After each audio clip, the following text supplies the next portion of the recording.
It's funny that Margaret walked in here earlier. Last year I had started trying to do a project with all of the Rotary clubs in Delaware and the Eastern Shore. Tri-State is an organization, probably one of the renowned bird rescue research organizations literally in the world, especially on the oil side, and I'll talk about that. But they have two facilities. One's a brand new multi-million-dollar oil spill building, and then one is an old barn where they have the wild bird clinic. And we were out trying to raise funds to get that repainted, and I spoke to Ocean City, and at the end of that, Margaret said, you know, my daughter does an Earth Day. Do you think you would mind going over to Indian River and speak? And so 8 classes later, Megan and I sat down and talked, and with Christine's work there on trying to get Interact going, and Pauline Rappa had a son there. Lo and behold, we were able to take the environmental club and make it an EnviroAct club, and we probably have the only one in the United States in the world. But now we have an Interact club there, and they got 8 sessions on Tri-State and building nests, and it was a good time. My work with Tri-State began 4 years ago when I retired. I was a school superintendent, 43 years in public education, and I woke up one Monday morning and panicked because Friday I finished a 60-hour week, and Monday morning I had nothing to do. And that week, our neighborhood in Rehoboth had posted a blurb on Nextdoor that said there's a vulture walking around. If somebody sees him, call Tri-State. Unfortunately, they didn't say there's a vulture walking around and be careful. Their defense mechanism is projectile vomiting, and if you stand in front of you, they can spew on you from about 10 feet. Wow.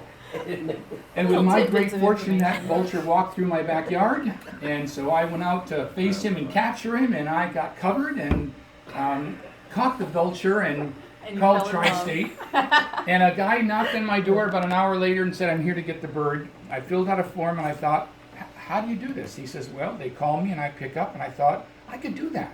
That's something to do. I could do that. And I think Tri-State was fortunate that they were the first person to sort of fall on my lap. And so now I drive about 10,000 miles a year.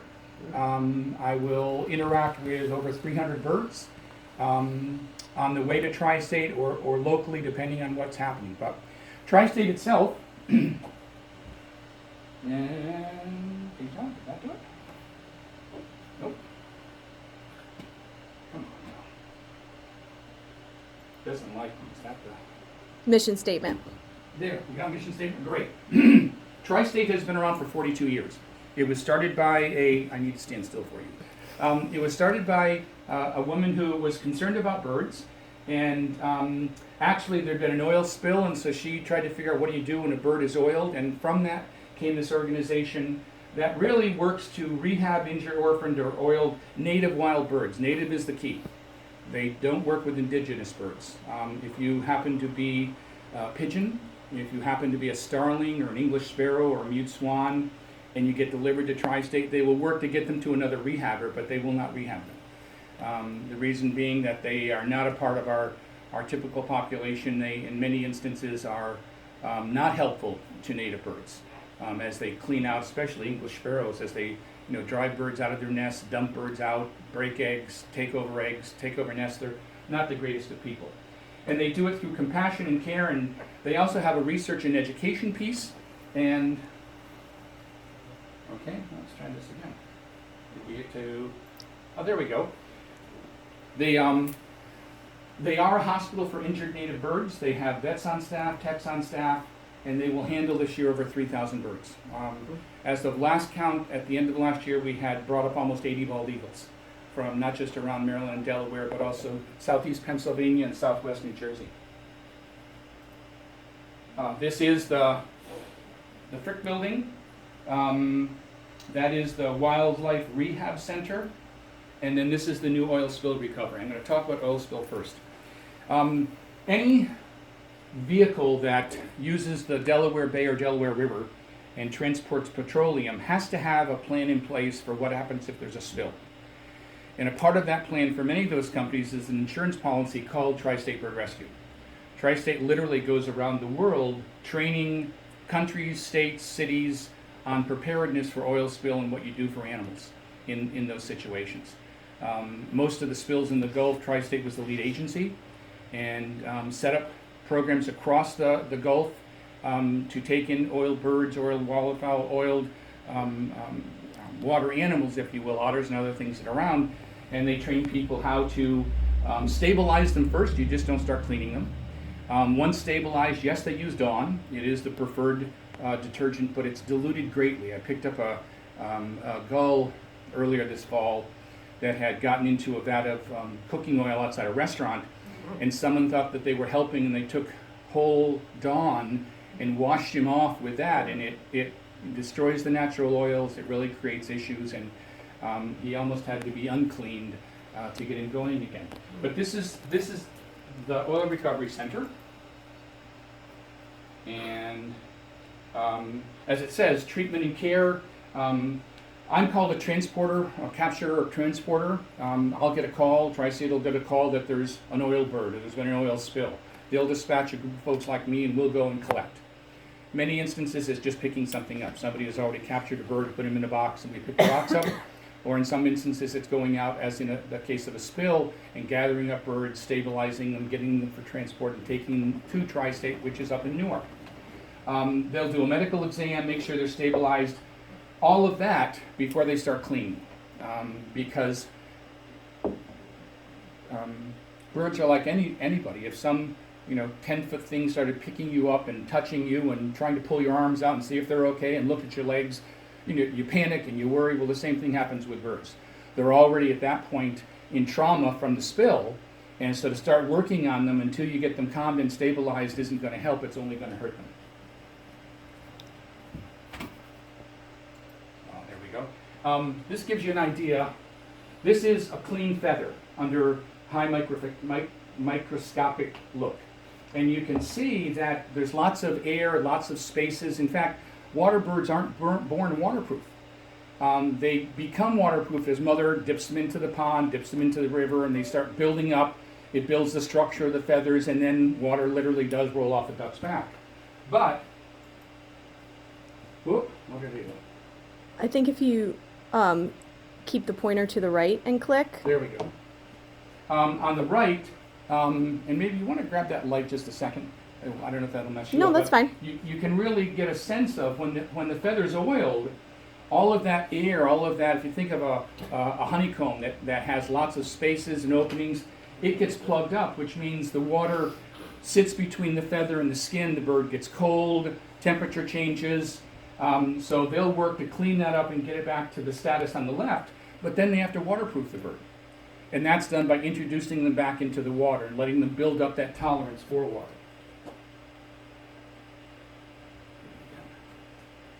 There we go. Oil treatment, ongoing care. This just shows a setup, again, in the Gulf where all the pools were set up after birds were cleaned. Again, back out into the pools, get them waterproof before they could be released again. The heron on the right is a part of their research and follow-up. The heron rookeries in the islands, all from South Carolina, Georgia. Generations later, they're finding the tagged birds that have had offspring after offspring after offspring, which is reinforcing to what we do, that we're keeping those generations going.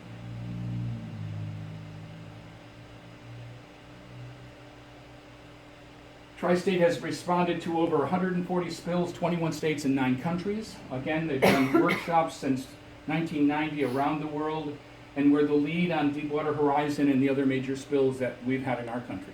They'll bring other groups in, they'll train them, they'll get other rehabbers with them that are experienced in oil spill and oil recovery, but they really have a great reputation. And in some ways for us, this is sort of the glitzy part of Tri-State. Big, beautiful facility, running out in this major, devastating event, bringing in these animals. Then there's the other side of Tri-State. Again, contingency planning, training, research. The Wild Bird Clinic is what I am associated with for the most part. Open 365 days a year, receives birds every day of the year.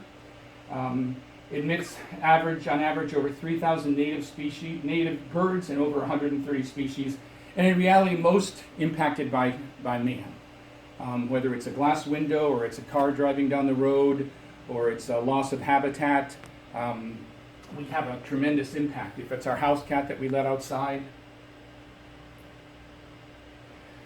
Just to give you a sense of Sussex County in 2017, we brought up 330 native species. It doesn't count, again, the pigeons that we brought up. There's a woman just north of Tri-State that we call the Pigeon Lady, and she rehabs pigeons. So we'll bring them to her. It doesn't count the birds that we go and free that may be trapped in a soccer net and aren't injured, or they are the mother goose who's been walking through the neighborhood and 8 of her goslings are now down a storm drain. You know, it doesn't count all of those, and those are countless. The calls, as we build more and more, the places that ducks in particular have had nests are now impacted by building. There's a nest in front of West Marine in Rehoboth Beach that's been there forever, and every spring I'm back there trying to move the ducklings out to the pond behind them, and twice I've been in the sewers trying to get them out of the stormwater sewers and bring them back up and move them. And those we just do. Those doesn't count as a tri-state bird, but I bet I hit 100 ducks and geese through the spring as we're trying to work through them. Ospreys will be coming in pretty soon. We've seen a lot of ospreys. Part of that is territorial fighting. Part of that is fewer places to build nests. You'll see them on top of high tension poles and electrocuted, struck by the wires. 33 mallards, 55 robins, and then a variety of other birds. This is the percentage of birds that we see. Passerines are basically robins, thrushes, finches, that whole group we typically call songbirds. That represents the largest. Interestingly enough, when you think of all the gulls and all the terns, and there are no seagulls, by the way, there's just gulls. Different kinds of gulls, but they're basically gulls. We don't see that many. Waterfowl we see a great deal, and raptors we see a great deal. Owls, hawks, eagles, osprey, herons, great blue herons, green herons, see them all the time. This was from 2014. They tried to take a look at what got a bird to Tri-State. And again, 70% by human activity, hit by vehicles, seeing lots of owls now. They're out, they feed at night, they're alongside the road. I picked up an eastern screech owl yesterday from Assateague that had been hit. 2 days before it was a red-tailed hawk over in Seaford that had been hit. Window strikes, and we'll talk about that in a little bit, what you can do, but they continue to be an issue. Human interference, attack by cats. Cats, it's estimated, kill over 1 billion animals a year, domestic cats, around the world. There are some places that I've stopped going, and Tri-State will say we won't come back anymore because they have a fenced backyard with a feeder and an outdoor cat. And we're just creating a smorgasbord. And so about the third time we get called, it's, we're not coming back. Either move the feeder or don't let the cat out. But it just, nests destroyed with all the building. We'll get calls, especially with seasonal people. I came and my mailbox has a nest in it. Will you take it out? No. It'll be a couple of weeks and it'll be gone, but no. And if you think of doing it's a federal crime, you're federally protected, you really shouldn't do that. Or I have a wreath in my door and we were gone all winter, now there's a nest in it and I'm afraid to come in and out of the front door. Just wait, enjoy it, have your children watch. What a great opportunity, but no, we're not going to move that one. Entrapment, like the goose you see here to the right, that's the plastic from grass that's put down, sod that's put down. Soccer nets are another awful one, especially for owls in particular, as they're sweeping over a field and the soccer net is still up. It's a great net to catch them. Gunshot, sadly, part of those are, I was across the way a couple days ago picking up a goose that hunting on the weekend, and this one wasn't killed. But then we also get them. I picked up a hawk last year in Millville that had been shot. And it wasn't that somebody was, accidentally shooting into something. He was shot with a .22, and people knew what they were doing. And we also brought one up last year that had an arrow through it and survived. And I also picked up one last year caught in a leg trap. Just contamination. We'll talk about decon doesn't just kill mice and rats; it kills anything that eats them. So we're big promoters of using live traps. Or good old-fashioned mouse traps that they're gone. But if you use decon and the mouse goes out, then anything that eats that mouse is susceptible to that same cycle. Electrocution and burns with power poles, lead poisoning. And I think we're going to see that on the increase because the EPA has removed the ban on using lead shot in federal wildlife areas. So now you can again. And it doesn't take much lead to kill a goose. It doesn't take much lead to kill an eagle.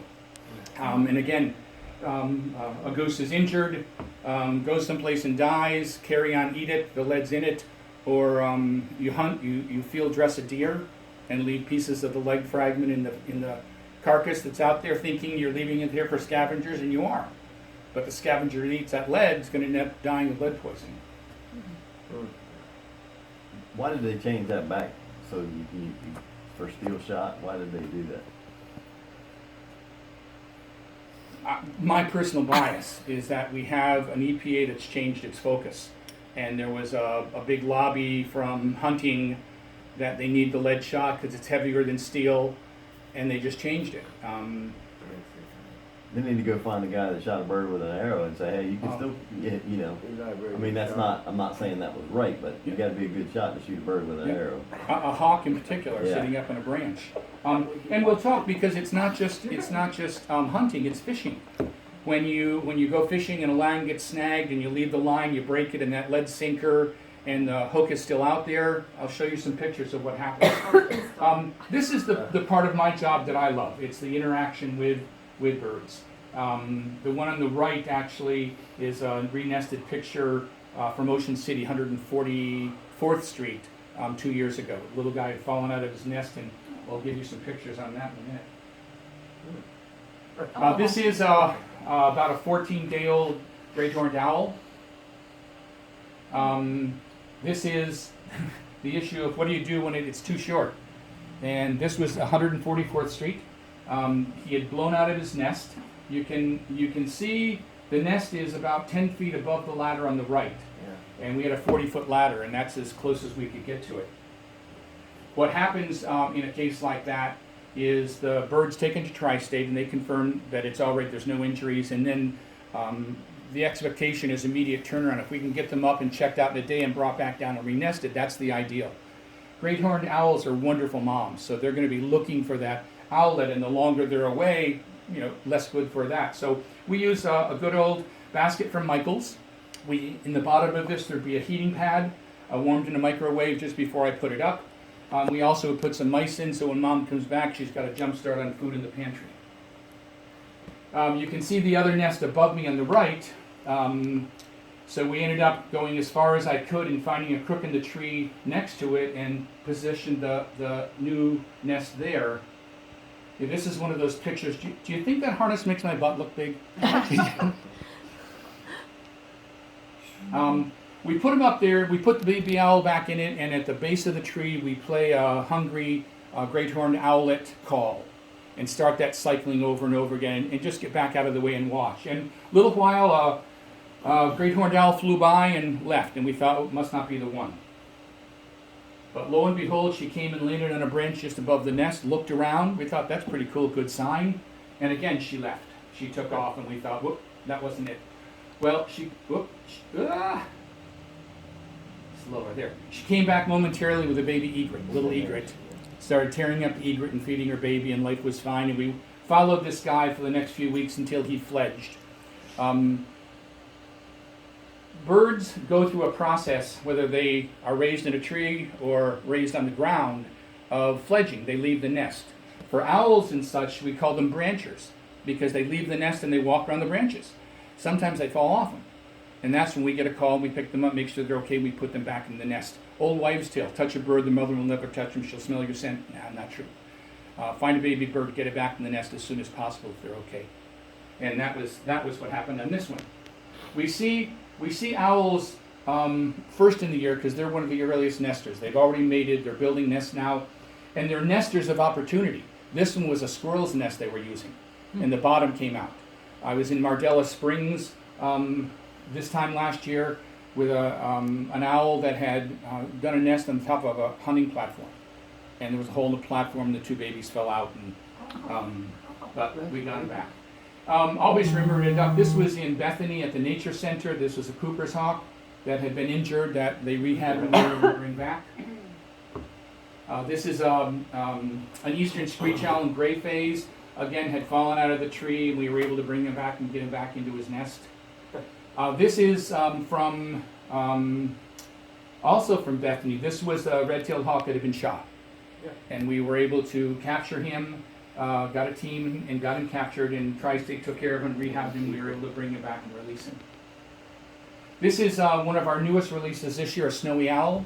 It came to Tri-State from another rehabber, and they needed somebody who had more experience and a flight cage. So you can test fly and make sure they're all right before he went back and was released. Last year, right around the corner, I got a call that there was a gray blue heron in a ditch injured. Well, I got there was nothing in the ditch, but there was a sandhill crane, which is a very rare bird for us. They come down the central flyway from the tundra in Canada, and they usually end up in Texas and Florida, that area. So having this guy here was really unusual. We made sure he was okay and tried to keep people away, birders, especially if it's a first bird.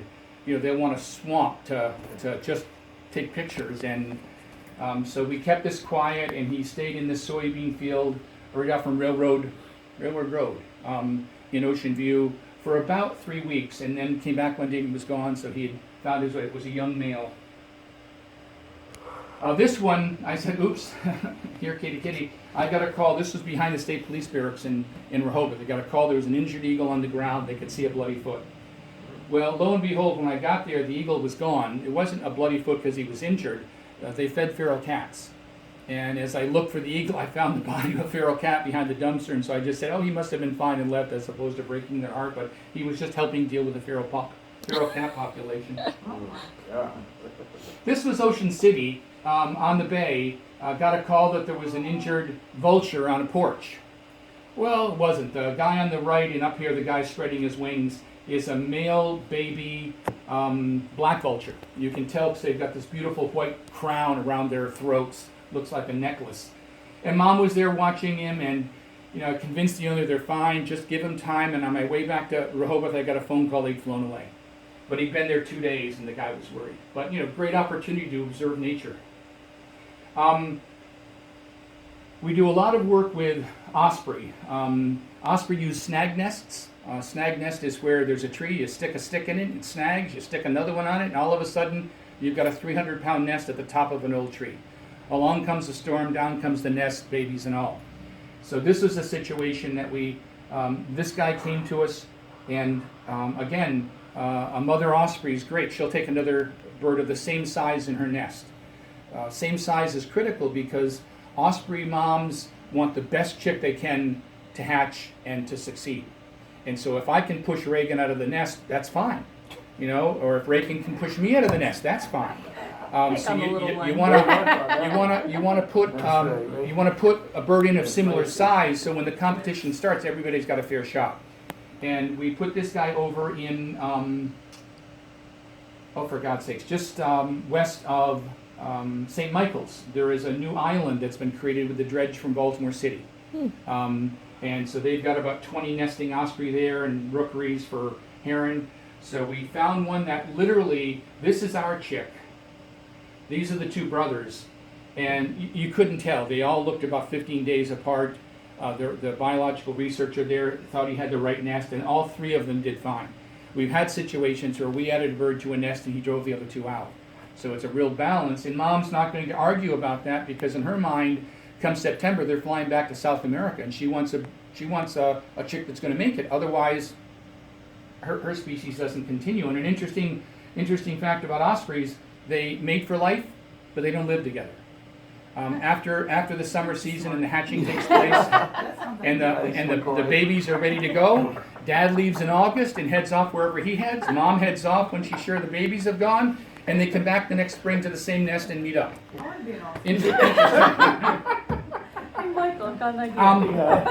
We utilize a Rotarian out of the Rehoboth Beach Club who runs the oil recovery ship, the Del River, out of Lewis.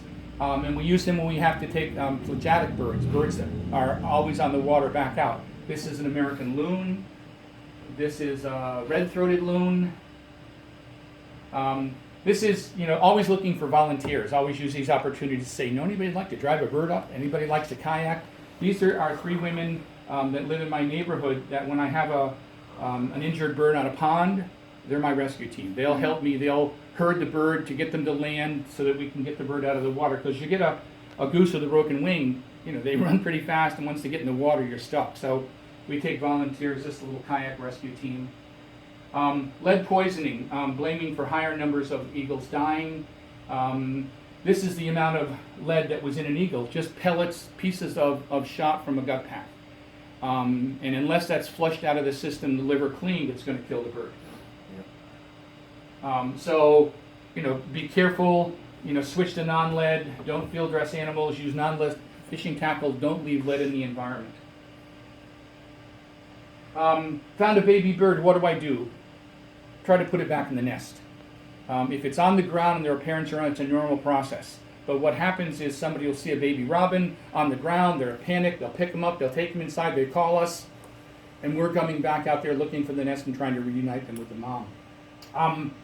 Most birds like that on the ground, if they're feathered, if they're walking, they're fine. They fledged and they're just learning to hop around and start building up their wing strength. Typically, we'd argue, give us a call, give us a picture, let us get a sense. If it's a baby with no feathers, obviously they're out of a nest and something's happened, and it could have been sparrow pushing them out, and we'll go to reunite them. But on this one, for the most part, if you find one on the ground and they're feathered and they're walking around and they're hopping and they can fly short distances, leave them alone, make sure mom and dad are around, and they'll be just fine. Same with fishing. What can you do to help? Clean up your fishing line. Don't leave it. Don't cut it off. Drop it in the water, especially with lead, because the same kind of thing. Hooks go into birds, but they don't come out real easily. So if you can clean them up, this was a gull, and took them up. They got it out of his crop, and was fine. 2 years ago this time, we found 9 eagles in Dagsboro. We got a call from Denrec. One flew away as we were there, and in my mind, he made it. The other 8 had all been poisoned, eating on a carcass that had been poisoned by the fox. We were able to take, 1 died in the field. We were able to take 7 to Tri-State. They flushed them. They got the poison out, and of the 7 that we brought up, 4 survived. So we were pretty excited because 2 weeks before that, 19 had died in Maryland in a similar kind of an incident. This is one of the ones, and this is one of the ones that was released. That's an adult, about 4-year-old female. Again, another one released. If you're a soccer coach in the fields, get the soccer nets down. Don't leave them up. Inevitably something's gonna, or baseball. I was in Mardella last year for a hawk that flew into a child's baseball net for the backyard. Just lay them down so things can't fly into them. Window strikes, again, large number of birds. Screens on your windows, stickers on the windows, just something to give them a sense that there's glass there, would be a real helpful thing. Keep blinds partially closed, so again, it provides that behind it. Tri-State really, for all of its work, they have few paid staff. It's mostly volunteers. Most of their money comes through donations. They get some money from the boats that ply the Delaware for that insurance plan. They get a couple of small grants from the state of Delaware. They get nothing from Maryland, interesting. No resources, no funds at all, other than what donations might come in. Operating resources, again, most of it is private donations, some corporate donations. Government grants are only about 5% of what they get. They're working on creating, like all of us are in the nonprofit field, an endowment fund that they can build up and have some resources off that, but that's still a real small part of what they do. Other things you can do if you have cats, keep them indoors. If they're outdoor cats, they're just doing what they do. It's not the cat's fault, that's what they do. Provide a backyard habitat, pesticides in the lawn and things, picking up litter. It's amazing what you see, from sea turtles with straws coming out their noses to plastic six-pack cans wrapped around the head of ducks and geese that have found them in the water. Metal liners on your caps on your chimneys, just save the birds that come in that way. And that is a short-eared owl. They're down now, and that was one that got released recently. So, I thank you for your time. I'd answer questions. I'd thank Reagan because she bought her son a membership at Tri-State, part of the OWL program, which is a great way. If you have children or grandchildren, there's a point at which, what do they need? I mean, we're fortunate in our lives. But a membership in Tri-State, they get a little OWL, they get a certificate, means a whole lot to Tri-State, and an opportunity then to teach them about service at a young age. So, questions or?